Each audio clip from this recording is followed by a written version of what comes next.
I'm Graham Nolan. I'm originally from Lorain, Ohio.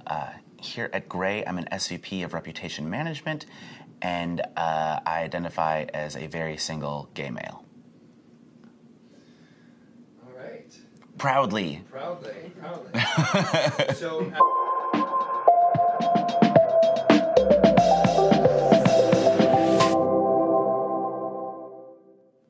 My coming out story, I think, starts with coming out to myself.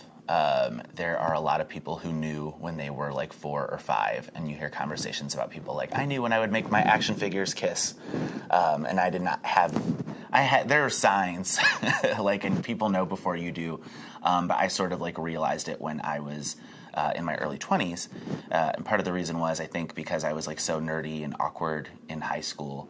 No one asked me out at all. Like, I couldn't imagine asking anyone out. Like, I was sort of, it's sort of funny because I'm no one who knows me believes this now. I used to not know how to talk at all.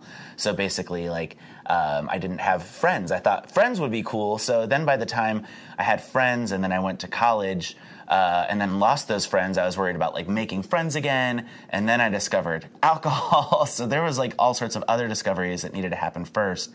And then in my early 20s, it sort of like hit me, and I sort of like snuck to my first gay bar by myself. And it was, I was okay with myself. I didn't know who to tell in what order. So it's sort of funny because I'm in PR and like had studied communications. I was like, if you tell a certain person, they'll tell another person, and you sort of see this like string of communications go out. So for example, I couldn't tell my dad first because he would be so okay with it that he would tell everybody. So that was sort of tricky. Around the time I was about to tell my best friend, like when I was 23, we were on the beach hanging out, and she was talking about a gay person that she knew and saying all these sort of like surprisingly like anti-gay things. And I was like, oh shit, like this is scary, and like maybe I should just like hide for longer. When I came out to her a couple months later, she revealed to me that she had done that to piss me off, because she knows that I get triggered by anger, so that, you know, she was hoping that in that moment, while we were just alone on the beach, I would go, you know, I'm gay, damn you, and that, you know, I would come out. But the way it happened was, I was trying to, her name is Shannon, and I knew her from college, and she'd been a great friend for years, and I was trying to, I was like, hey, let me stop by with like, you know, just to hang out this week, and like I'll bring a bottle of wine and we'll just like talk, like we never just talk. And so when I told her, she kept like blowing that off. She didn't want to meet, and she was just too busy that week. So eventually I couldn't contain it anymore. So I called her, and you know, on the phone, and I was just like, the reason I've been trying to get a hold of you is because I'm gay and I wanted to sit down with you and tell you. And she said, oh my God, I'm so relieved. I thought you were trying to meet with me to tell me that you were in love with me. So that's what was up with like the apartment and the wine. So yeah, that was interesting.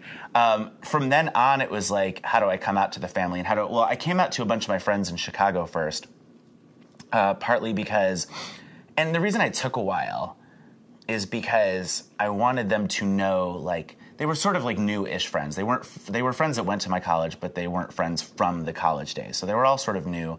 And I just wanted to let them know that I wasn't going to change. Like, they would get to know me enough that by the time I told them, like, they would go, oh, okay, I know who Graham is, and I'm not, like, going to start projecting stereotypes on him. So half the people were like, no kidding.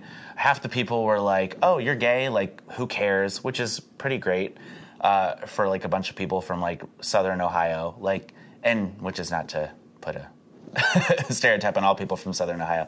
I think that one of the things about my coming out experience that was surprising is, and it's good news, like everyone was like really supportive. Weird news, no like struggle. And, you know, I'd known a couple people that like had been booted by their families from their homes and had been ostracized. And like, because of the work that people did before us, by the time it got to me, like it was so simple. And the only person I had one friend who was like, I knew it, ha! And my other friend was like, that's a really like rude response. And she was like, no. He loves James Bond. He loves Alias. You've been living a secret life. I knew it. How long? And I was like, a year. And she's like, I knew it.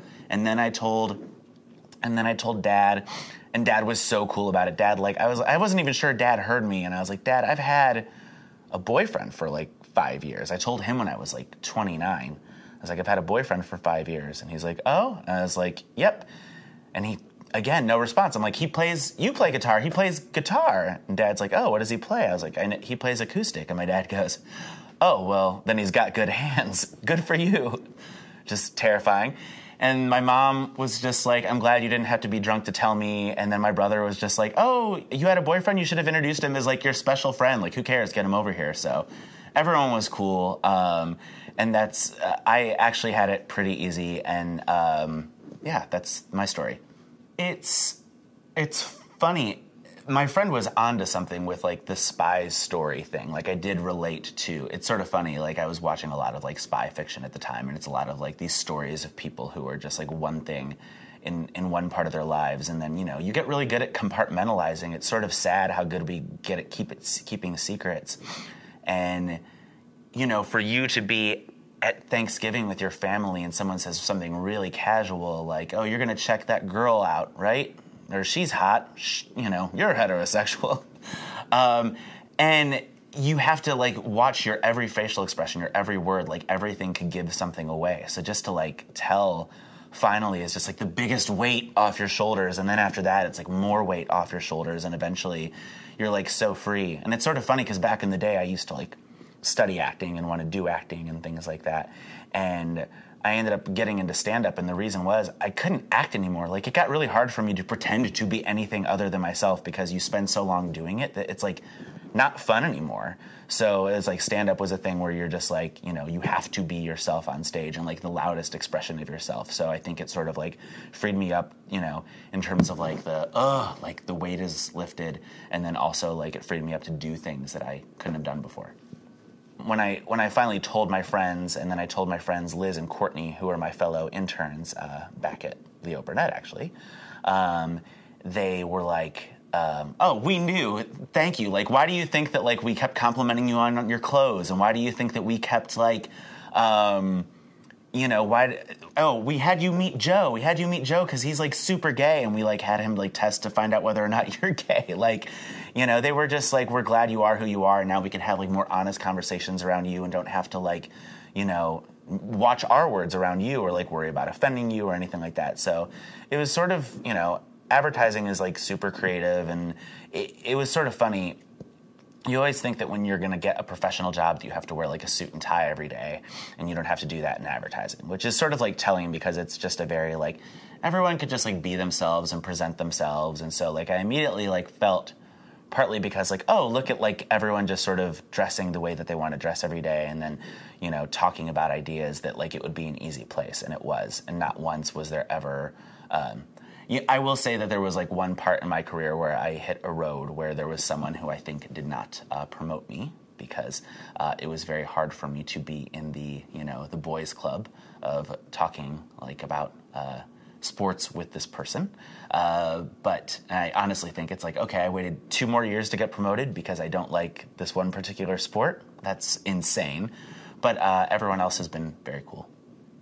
The more I think about it recently, the more I honestly think that there's lots of things that lots of businesses can learn from advertising, specifically because, you know, we're known for what we're known for, which is, like, you know, commercials and ads and things like that. But then, you know, we are one of the only businesses besides, like, the entertainment industry that is built on, like, just creativity and storytelling and connecting with people. Like, that's the core of it.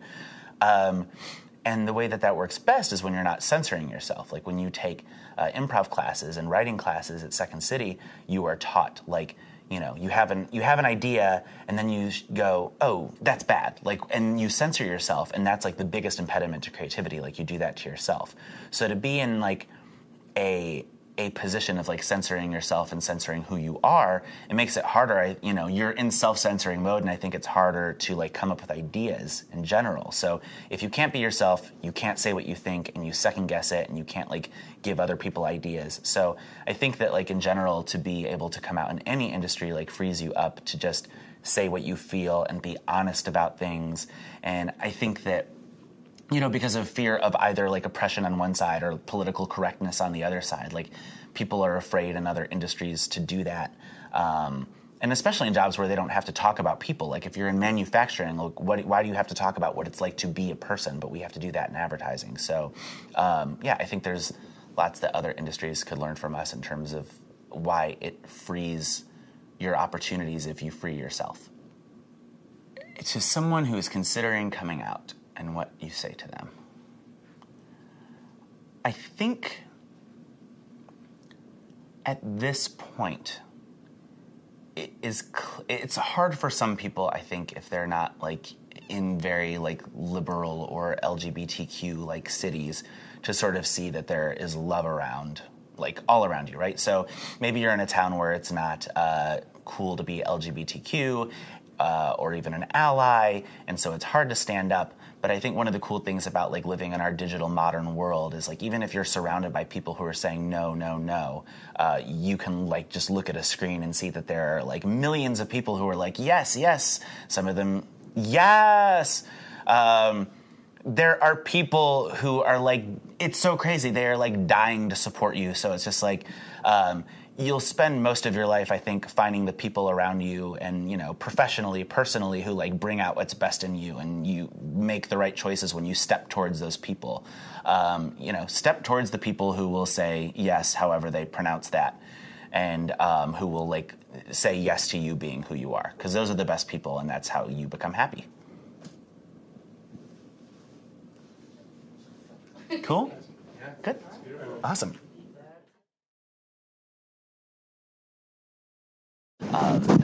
Oh shoot, it fell. Yes.